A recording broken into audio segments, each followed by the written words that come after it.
Yo les refs, j'espère que vous allez bien, bienvenue sur la chaîne pour une nouvelle vidéo, je suis content de vous retrouver. Aujourd'hui on poursuit ensemble notre série spéciale présentation des groupes de la Coupe du Monde. Hier je vous ai sorti la vidéo de présentation du groupe E, on a parlé de l'Espagne, on a parlé de l'Allemagne, je vous ai donné mon pronostic pour ce groupe. Si jamais vous n'avez pas vu la vidéo ainsi que toutes les précédentes, je vous les remets juste ici, vous avez juste à cliquer pour aller les voir. Aujourd'hui, on va parler du groupe F de nos amis belges. Alors, avant que la vidéo commence, comme d'habitude, n'hésitez pas à mettre un petit pouce bleu si les vidéos vous plaisent, à vous abonner, c'est très important.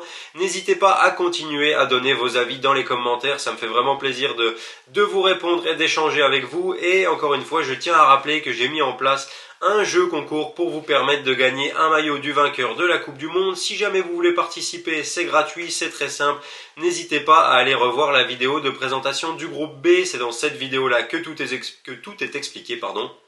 Si jamais c'est pas très clair dans la vidéo, c'est aussi les règles sont aussi inscrites dans la description. Voilà. Vous avez juste à aller voir la vidéo de présentation du groupe B et puis vous pourrez participer à ce jeu concours. Il sera ouvert jusqu'au jour de la finale. Donc voilà, si jamais il y en a qui arrivent sur la chaîne entre aujourd'hui et la finale, ils peuvent bien évidemment participer aussi. C'est ouvert à tout le monde. C'était tout pour le petit rappel. Maintenant, on va partir tout de suite et on va présenter la première équipe de ce groupe F. Il s'agit de la Belgique.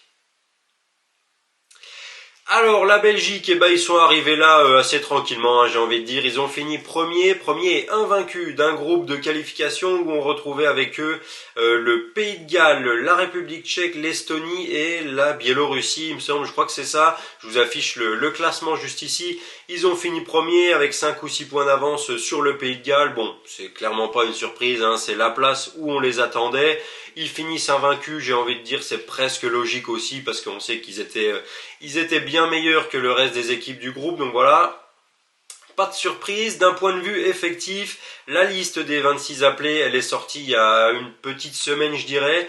Il y a quand même, alors je sais pas si on peut parler de surprise, mais quand même de demi-surprise, parce que je pense notamment à Lukaku et Jérémy Doku, hein, qui ont été tous les deux appelés alors qu'ils ont quasiment pas joué de la saison. Un peu à l'image d'un Calvin Phillips, hein, qui a été appelé pour l'Angleterre alors qu'il a fait un ou deux matchs depuis le début d'année avec City.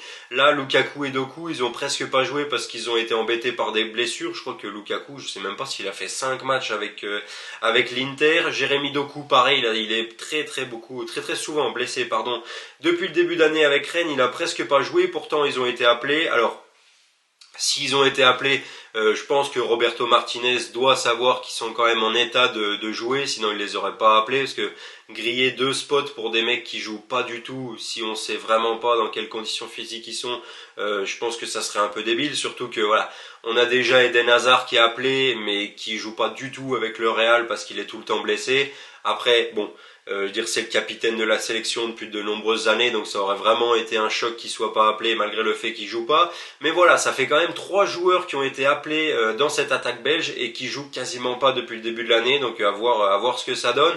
On retrouve bien évidemment des cadres qui sont là depuis de nombreuses années, hein. Je pense à des Thibaut Courtois, à des Jan Vertonghen, Axel Witsel au milieu, Kevin De Bruyne pareil qui est dans une forme incroyable avec City depuis le début de l'année. Donc voilà, on sait que l'équipe belge, elle est talentueuse, collectivement on sait que ça tourne bien, on sait que les cadres ils font toujours le travail, mais moi je demande quand même à voir d'un point de vue physique ce que ça donne, parce que euh, aligner une attaque avec un Lukaku en pleine possession de ses moyens et aligner une attaque avec un Lukaku à moitié blessé, un Doku sur le banc pareil qui est pas à fond, même s'il y a d'autres joueurs qui performent bien depuis le début d'année, hein. Je pense à Leandro Trossard, le joueur de Brighton qui fait un super début de saison, Loïs Openda pareil, même sur les 5-6 derniers matchs avec Lens, c'est quand même moins flamboyant qu'au début d'année, il a fait un super début de saison, donc voilà.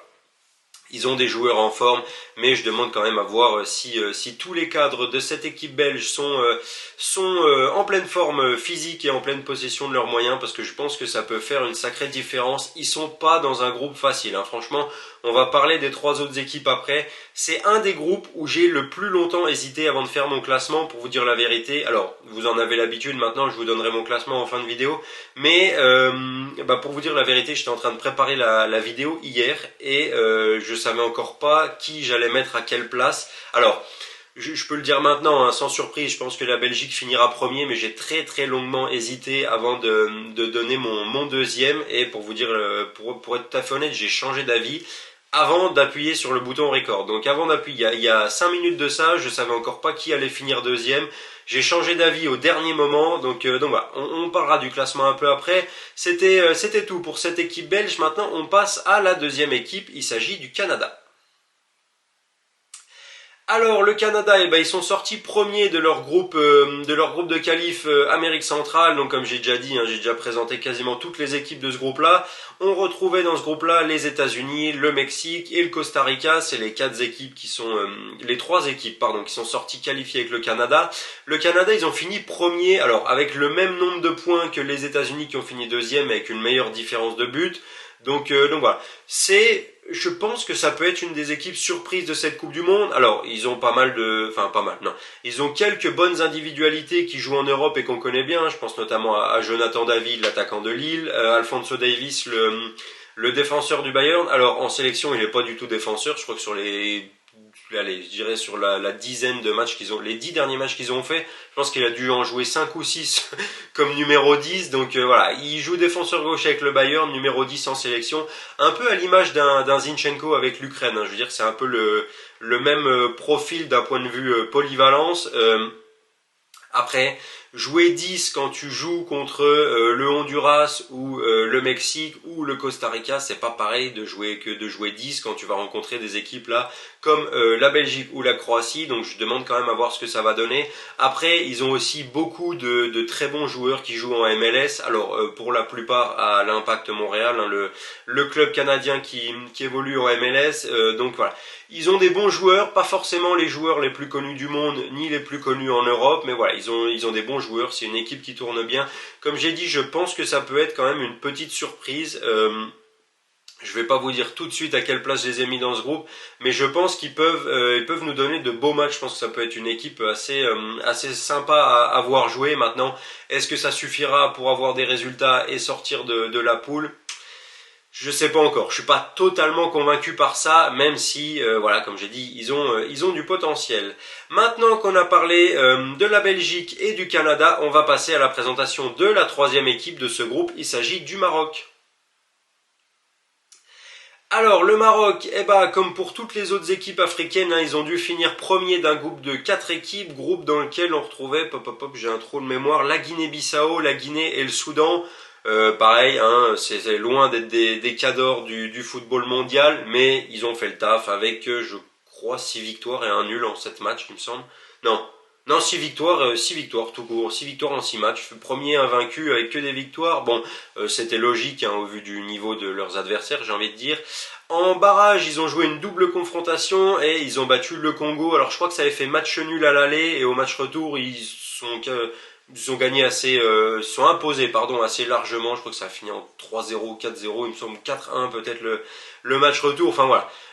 Qualification sans encombre du Maroc. D'un point de vue effectif, pour être tout à fait honnête, c'est vraiment pas mal. C'est vraiment vraiment pas mal. Ils ont des très bons joueurs sur chaque ligne, des joueurs qui jouent dans des top championnats. Franchement, ils ont une défense, que ce soit Achraf Hakimi, Noussair Mazraoui, Naïef Aguerd, même Romain Saïs hein, qui a joué, d'ailleurs qui joue encore en première ligue, hein, si je dis pas de bêtises. Voilà, c'est quand même très costaud défensivement, c'est meilleur que beaucoup d'autres sélections. Bono dans les cages, le gardien de Séville, c'est un très très bon gardien. Au milieu, ils ont du monde. Amrabat joue à la Fiorentina, il fait un bon début de saison. Hakim Ziyech, Sofiane Bouffal, Ilias Cher, le milieu le numéro 10 des Queen's Park Rangers, que j'ai vu jouer en vrai. Franchement, je trouve que c'est un très très bon joueur, j'aime beaucoup. Donc voilà, En-Nesyri en attaque, ils ont vraiment un très très bon collectif. Alors, malheureusement, on va quand même en parler, même si c'est un peu le point noir de cette vidéo, la très grave blessure d'Amin Harit contre Monaco, il y a 4-5 jours maintenant. Alors, ça fait chier parce que c'est un très bon joueur qui était à 30 minutes de vivre son rêve et de participer à la Coupe du Monde avec son pays et qui s'est fait les ligaments croisés sur une action totalement banal, hein, j'ai envie de dire, parce que quand on revoit le match, enfin, je veux dire, il va jouer un ballon, Disasi, le défenseur de Monaco, le joue dans l'autre sens, genou contre genou, bam, Disasi qui a rien et Amin Harit qui se fait les croisés. Alors, quand on revoit l'image d'Amin Harit qui est au sol, ça fait froid dans le dos, hein. Le genou est vraiment pas beau à voir. Mais bon, malheureusement, il pourra pas participer à cette Coupe du Monde. Après, j'ai vu que la fédération marocaine avait fait le nécessaire pour l'emmener quand même avec l'équipe et faire en sorte qu'il ait la même prime que les autres joueurs en fonction du résultat marocain. Donc c'est un très beau geste, même si ça remplacera pas le fait qu'il pourra pas jouer malheureusement. Mais voilà. Alors, qu'on soit bien clair, hein, ça reste quand même une sacrée perte pour l'équipe marocaine parce que je pense que c'était le numéro 10 titulaire du Maroc et qu'il était pour moi un des 2 ou 3 meilleurs joueurs de l'OM depuis le début d'année. Donc voilà, ça reste une grosse perte. Maintenant, je pense qu'ils ont quand même de quoi la compenser parce que je pense qu'ils ont des joueurs capables d'évoluer à ce poste-là. Est-ce qu'ils sont aussi bons qu'Amin Harit et aussi en forme qu'Amin Harit? Pas forcément, mais je pense que voilà, ça, ils ont de quoi faire. C'est pas la perte d'Harit qui va complètement ruiner leur compétition. Au contraire, je pense que ça peut les galvaniser. Je pense que ça peut faire en sorte qu'ils se battent encore plus fort pour lui. Donc voilà, c'est un point noir à noter. Maintenant, ça reste une équipe qui pour moi a le potentiel d'aller loin dans la compétition. Alors, contrairement à Samuel Eto'o, hein, le président de la fédération camerounaise, je vois pas une finale, enfin je vois pas 5 équipes africaines se qualifier avec une finale, je sais plus ce qu'il nous a sorti, je crois qu'il a dit que le Cameroun allait battre le Sénégal en finale ou un truc comme ça. Alors je vois pas ça arriver. Maintenant je pense que le Maroc c'est pour moi derrière le Sénégal la deuxième équipe africaine qui a le plus de chances d'aller loin dans la compétition parce que d'un point de vue effectif c'est quand même très costaud, c'est des bons joueurs qui jouent dans des gros championnats, dans des gros clubs. Donc voilà, c'est des joueurs qui sont habitués au gros match à enjeu. Donc, je pense que le Maroc peut aller loin, c'est un bel effectif et j'ai vraiment hâte de voir ce que ça donne. Et je pense aussi que le fait qu'ils aient changé d'entraîneur juste après les barrages là de qualif, ça, je pense que ça va jouer en leur faveur. Je suis vraiment, vraiment, vraiment pas le plus grand fan de Vahid Halilhodžić, hein, qui était sélectionneur jusqu'au mois d'août. Il a été remplacé par j'ai oublié le nom, je vais l'afficher juste ici parce que j'ai peur de dire une bêtise, l'ancien entraîneur de Casablanca. Donc voilà, je pense que c'est un bon changement pour eux, j'ai vraiment hâte de voir ce que ça donne sur le terrain et je pense qu'ils ont une belle carte à jouer dans cette compétition. Maintenant, on passe tout de suite à la 4e équipe de ce groupe F, le dernier finaliste de la Coupe du Monde en 2018 avec la France, il s'agit de la Croatie. Alors la Croatie, eux ils ont fini premier d'un groupe de qualifs un peu plus relevé selon moi que celui de la Belgique. Alors je vais pas dire de bêtises, voilà, il y avait la Russie, la Slovaquie, la Slovénie. Bon, c'est pas la France, les Pays-Bas et l'Allemagne, hein, mais ça reste des bonnes nations avec des bons joueurs de football. Ils ont fini premier, c'était plus dur quand même que la Belgique puisqu'ils ont fini avec seulement un point d'avance sur la Russie. Bilan, je crois qu'ils font 7 victoires, 2 nuls et une défaite. Je vous mets le classement juste ici comme d'habitude pour que vous puissiez le voir.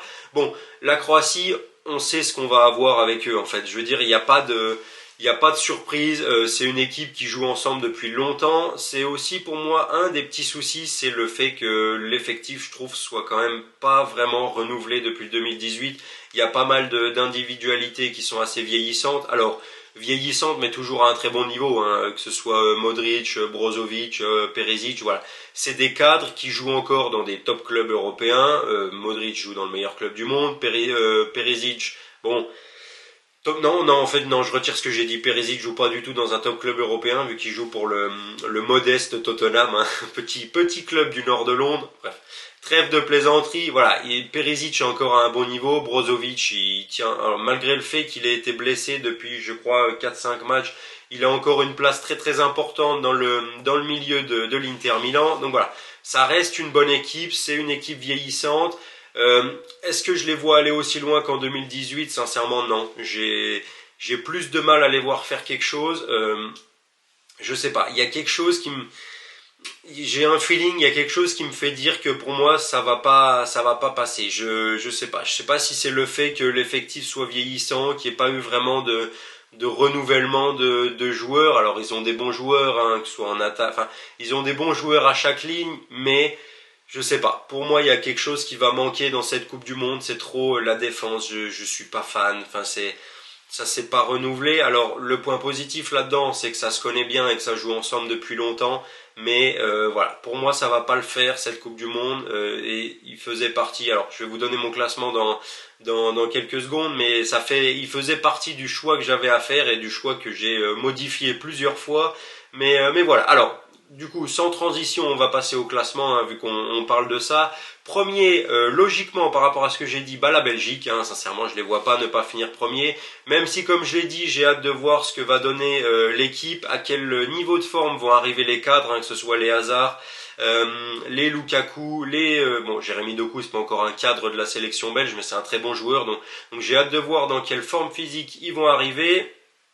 Après, qu'ils soient à fond physiquement ou pas à fond physiquement, je pense que la Belgique a quand même les arguments nécessaires pour aller loin dans cette compétition, donc je les vois logiquement finir premier du groupe, deuxième, et c'est là où j'ai longuement hésité.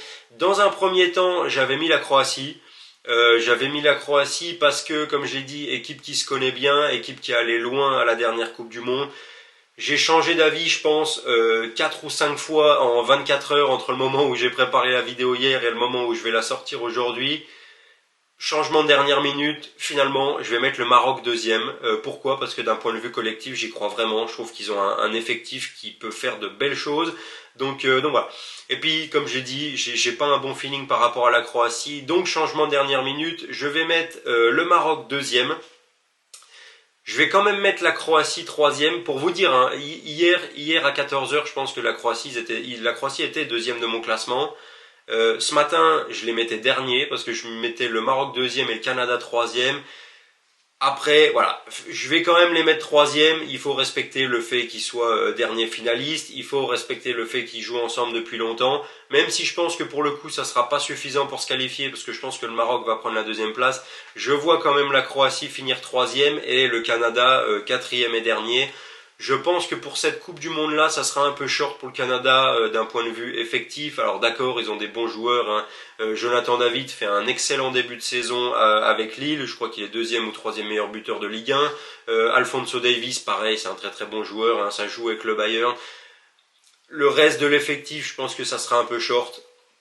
Honnêtement, j'ai du mal à les voir vraiment rivaliser et faire des perfs qui leur permettent de sortir du groupe. Donc voilà. Je vais les mettre quatrième. C'était, franchement, hein, je vous dis honnêtement, c'était pour moi le groupe le plus dur à départager derrière la Belgique.